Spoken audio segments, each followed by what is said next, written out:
উপস্থিতি সূরা আল ইমরানের ২৬ নম্বর আয়াতে আল্লাহ তাআলা বলেন, কুলিল্লাহুম্মা মালিকাল মুলক তু'তিল মুলকা মান তাশা ওয়া তানজিউল মুলকা মিম্মান তাশা। আল্লাহ যাকে ইচ্ছা ক্ষমতা দেন আর আল্লাহ যাকে ইচ্ছা যার থেকে ক্ষমতা ছিনিয়ে নেন। সম্মানিত উপস্থিতি, বিগত ১৬ বছর আওয়ামী বাহিনী একটি নৈরাজ্য কায়েম করেছিল। তারা মনে করেছিল যে কোনো শক্তি তাদেরকে এখান থেকে উৎখাত করতে পারবে না। তারা তাদের উৎখাতের সকল ছিদ্র বন্ধ করেছিল, কিন্তু যেই ছিদ্র দিয়ে তাদের উৎখাত হবে সেই ছিদ্রটি তারা বন্ধ করতে পারে নাই। ঠিক কি না? কেননা ওরা জানে না আল্লাহর ওদের চাওয়ার সাথে যদি আল্লাহর চাওয়া না মিলে তাহলে ওরা কিছু করতে পারবে না।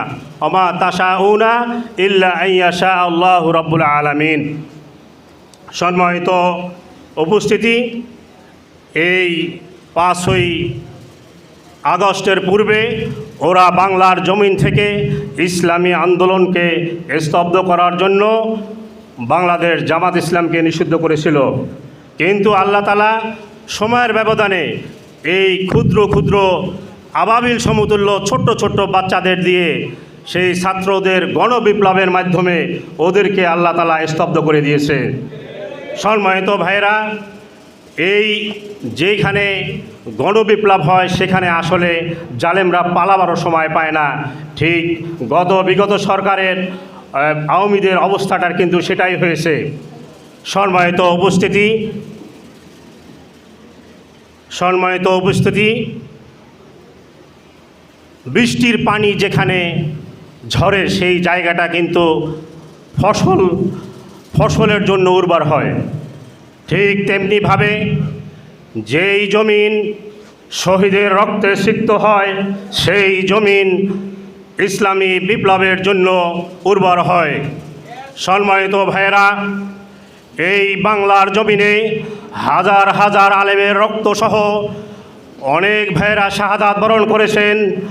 সেদিন বেশি দূরে নয়, যেই দিন বাংলার জমিনে কালেমার পতাকা পথ করবে, উড়বে ইনশাআল্লাহ। আমরা সেই দিন ভুলে যাই নাই। ২০০৬ সালে ওরা লগি বৈঠা দিয়ে মানুষ মেরে সেই লাশের উপর ওরা নৃত্য করেছিল।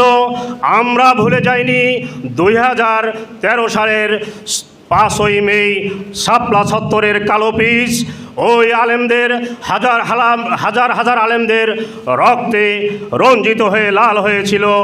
আমরা ভুলে যাইনি ইসলামী আন্দোলনের শীর্ষ ৫ নেতাকে ওরা ফাঁসি দিয়েছিল।